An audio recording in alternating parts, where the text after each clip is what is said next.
Distilleries spend the entire fourth quarter convincing you that 10 specific bottles say generosity, when in fact they say exactly the opposite to anyone who actually drinks bourbon. Marketing teams pour millions into holiday displays, ribbon-wrapped boxes, and tumbler bundles designed to look thoughtful while quietly costing the gift giver between $30 and $120 on liquid the recipient will quietly pass to a house guest. The industry counts on you not knowing. They count on the bow doing the talking. By the end of this video, you will know exactly which 10 bottles signal that you grabbed something off the end cap, which 5 signal that you actually understand the category, and the number 1 bottle, that genuinely makes a bourbon person stop mid-sentence and ask where you found it. Gift giving in bourbon is its own coded language, and most people are accidentally speaking the wrong dialect. The good news is the fixed cost's about the same as the mistake. A bourbon person reads a gift bottle within seconds and knows whether you were paying attention.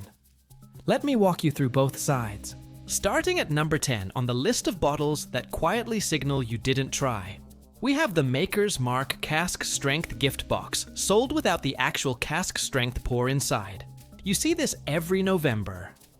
A red wax box, a tumbler tucked beside the bottle, a printed booklet about the Samuels family. Inside is the standard 45% ABV Maker's Mark, not the 108 to 114. Proof cask strength expression, the box's design language hints at. At $45 to $55, you've paid a packaging premium for a bottle most recipients can grab for $30 at any grocery store. The wax bleeds onto your fingers when you handle it. Beam Suntory, the Japanese-owned parent that acquired Makers in 2014, knows exactly what they're doing. The wax-dipped neck is iconic. The juice is fine. The gift, in my assessment, signals you grabbed the prettiest box on the shelf, rather than asking what they actually drink. If you want to give Makers, give the real cask strength bottle alone. No box, no tumbler. That gesture lands. Number 9 is Crown Royal Apple. And yes, this counts as a bourbon-adjacent gift mistake, even though Crown is a Canadian whiskey. People give it constantly during the holidays, because the purple bag and the apple-flavored novelty feel festive. At $28 to $35, owned by Diageo since the late 90s, this is a flavored whiskey designed to be mixed with ginger ale at a tailgate. Giving it to someone who appreciates whiskey communicates that you think their palate stops at Apple Jolly Ranchers. The artificial sweetness coats the tongue. The finish disappears before you can swallow. The aftertaste reads more like green candy than orchard fruit. Recipients smile politely and re-gift it to the office party. Skip the flavored expressions entirely as gifts. They are barback bottles, not present bottles. Number 8 is Jack Daniel's Single Barrel Select, handed over without any context whatsoever. The bottle itself is genuinely respectable. 94 proof, picked from a single barrel on the upper floors of the Lynchburg rickhouses, and it sits at $50 to $60. The problem is the gift presentation. Slid into a printed gift tube with a generic ribbon, it reads identically to standard old number 7. The recipient sees Jack Daniel's, thinks Black Label, and assumes you spent $25. Brown-Forman makes good liquid here, with a richer banana bread sweetness and a longer charcoal mellowed finish than the standard label. The marketing department buries the upgrade. If you give this bottle, you have to verbally explain what makes it different, which defeats the entire point of a gift speaking for itself. Number 7 is Bulleit Bourbon 10. Year in the standard rectangular box. Bulleit, owned by Diageo, sells a frontier pioneer story while sourcing distillate that has historically come from MGP in Indiana and now increasingly from their own Shelbyville facility. The 10-year expression sits at $45 to $55 and tastes thin for its age, with a rye-forward bite that shortens fast on the finish. The mid-palate feels hollow, like the age statement is, doing more work on the label than in the glass. The box looks rugged. The liquid lands flat. Recipients who know bourbon will notice the disconnect between the cowboy aesthetic and the corporate ownership immediately. There are better 10-year bottles in the same price range, which we will get to. Number 6 is Woodford Reserve Masters Collection, and this one stings because the intent is good. The Masters Collection releases are limited, themed, and priced between $90 and $130, depending on the year. They are aimed at collectors who track Brown-Forman's experimental projects. Giving this to a casual recipient who drinks bourbon twice a year is like giving someone a first pressing vinyl when they own a Bluetooth speaker. The bottle will sit on a shelf, unopened, until a house guest finally cracks it. You spent collector money on a non-collector. The gift signals you read the price tag rather than the recipient. Number 5 is Knob Creek 9-Year in the standard holiday box. Knob Creek itself, also Beam Suntory, is honest enough liquid at 100 proof for $35 to $45. The problem is the gift box edition adds nothing. Same bottle, same juice, $8 extra for cardboard and tissue paper. The cardboard insert smells faintly of glue when you slide the bottle out. Bourbon people clock this immediately. Standard Knob Creek given as a naked bottle reads as a casual handoff. The boxed version reads as an attempt to dress up a casual handoff. Honesty plays better than dressing. Number 4 is the Jim Beam Double Oak gift set, often paired with branded glassware. At $25 to $35 for the set, Jim Beam Double Oak is finished in a second charred barrel, which sounds premium and reads as marketing on the box. The actual liquid is 86 proof, light, and built for highballs. The nose carries vanilla and toasted coconut, but the body thins out almost as soon as it hits the tongue. Beam Suntory uses these gift sets to clear inventory through holiday channels. The recipient gets a Jim Beam branded rocks glass they don't need, and a bottle they could grab any Tuesday for $20. Sloppy. Insulting even, depending on the recipient. Number 3 is any flavored bourbon. Honey, vanilla, apple, peach, cinnamon, maple. Pick the brand. Wild Turkey American Honey, Jim Beam Vanilla, Evan Williams. Honey Reserve. All sit between $15 and $25. All are flavored liqueurs sold as bourbon adjacent. As gifts, they communicate you walked into the liquor store 10 minutes before closing and grabbed the bottle with the most decorative label. The syrupy weight in the bottle gives it away before you even open it. Bourbon people don't drink flavored expressions. Flavored expressions are for shots at 22-year-old birthday parties, not for the bourbon person on your list. Number 2 is anything Pappy branded that isn't actually Pappy. Pappy Van Winkle merch is everywhere now. Glencairn glasses with the logo, leather coasters, branded ice molds, all bundled with a bottle of regular old Rip Van Winkle. Special reserve, or, worse, with a totally unrelated bourbon. The merch costs $40 to $80. The bottle inside might be a $30 Buffalo Trace product wearing a Van Winkle accessory. This signals you tried to invoke the most coveted name in bourbon and missed. A bourbon person sees the trick instantly. They appreciate that you thought of them. They also know you didn't actually find Pappy. Number 1 in the bottles that look cheap category is the mass market gift box that bundles a tumbler with low shelf juice. Evan Williams Black Label with 2 glasses for $22.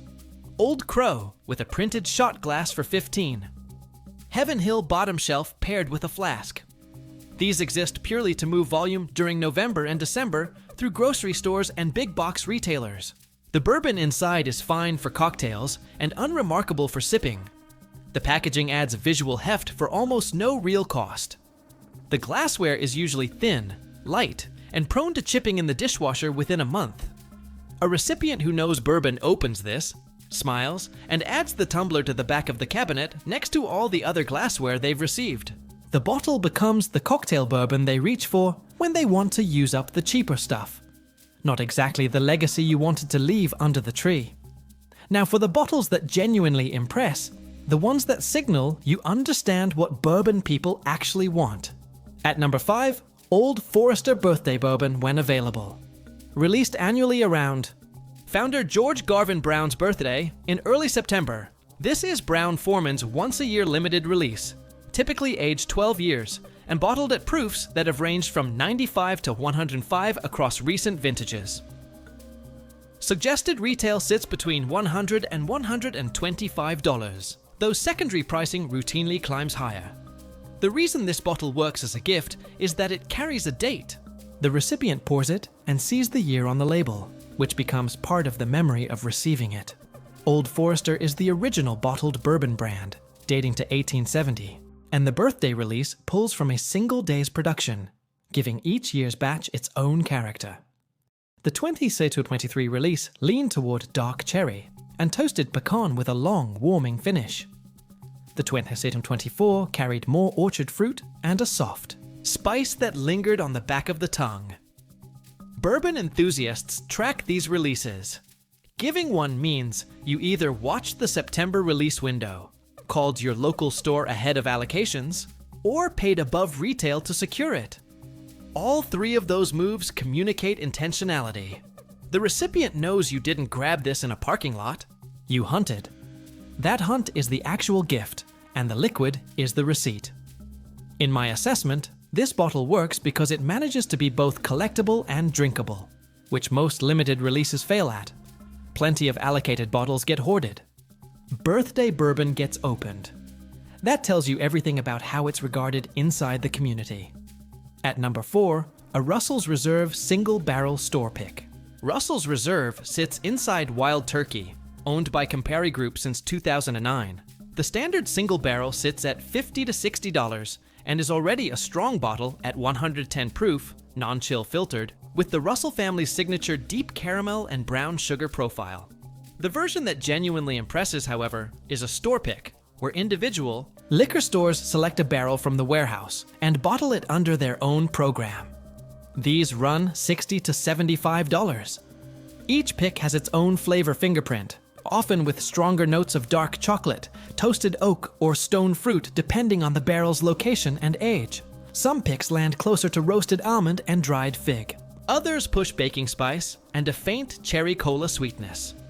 The reason this lands as a gift is the inscription on the front label naming the store, and sometimes the date of the pick. The recipient sees a bottle they cannot buy in a generic chain. It came from somewhere specific, chosen by someone who poured it before bottling it. That story embeds in the gift. Eddie Russell, the second-generation master distiller, has been running these single-barrel programs for years, and the consistency at this proof point is what makes the pick lottery worth playing. Even a mediocre Russell single-barrel pick is better than most bourbons twice its price. A great pick rivals bottles in the $200 tier. The recipient pours it, reads the label, and immediately recognizes that you went somewhere specific to find this. That recognition is the entire point of a gift. At number 3, 4 Roses Limited Edition Small Batch. 4 Roses, owned by Kirin Holdings of Japan, releases this annual small batch every fall, blending several of the distillery's 10 distinct recipes into a release typically aged between 12 and 17 years. The price runs from $150 to $200 at retail, with secondary climbs depending on the year. The 2023 release blended 4 recipes, including the OBSV and OESV mash bills, finishing at around 108 proof. The 2024 leaned heavier on the higher rye recipes, producing a peppery spice that built into a long, dark fruit finish. 4 Roses enthusiasts track the recipe blends the way wine collectors track varietals.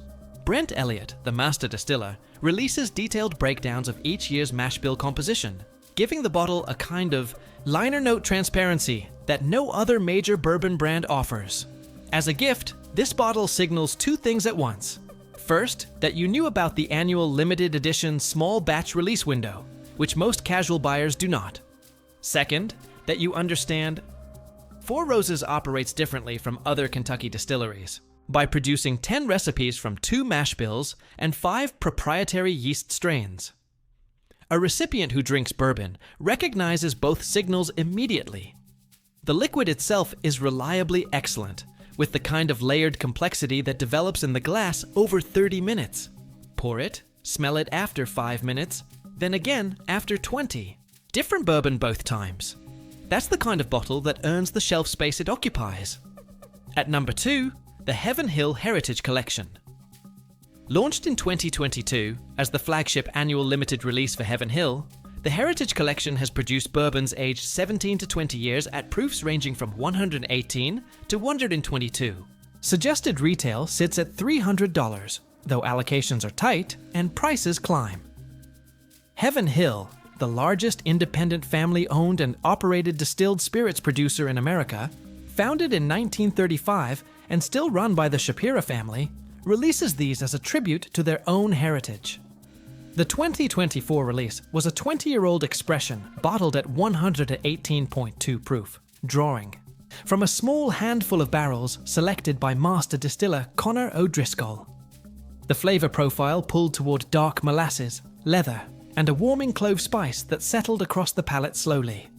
There's a faint note of pipe tobacco at the back end that holds for nearly a full minute. The reason this works as a gift sits in two places. First, Heaven Hill is independent and family-owned, which matters to bourbon people who track corporate consolidation. Second, the Heritage Collection is a relatively new release program, meaning the recipient may not yet own one.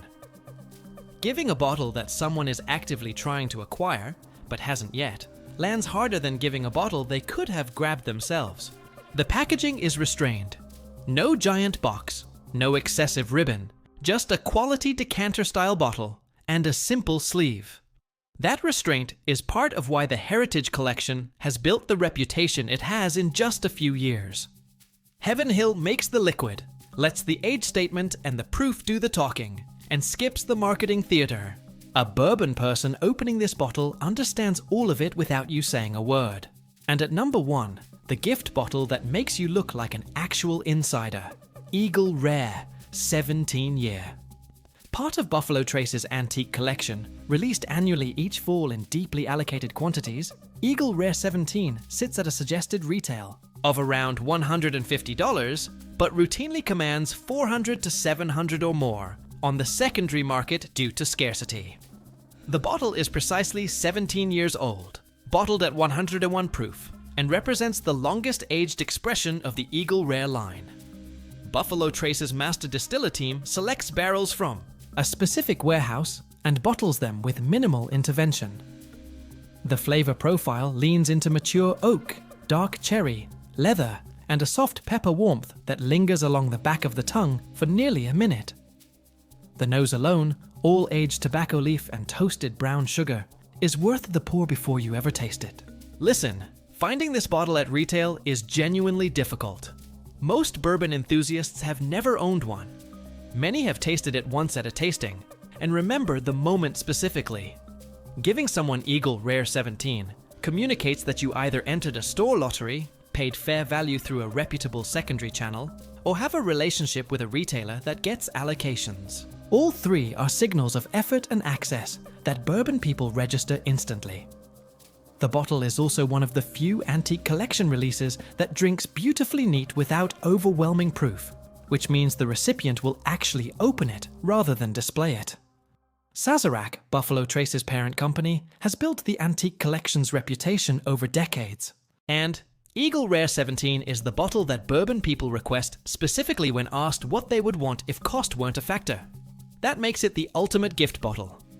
You spend roughly what you would spend on a less impressive limited release from any other major distiller, and you deliver a bottle the recipient has likely been chasing for years.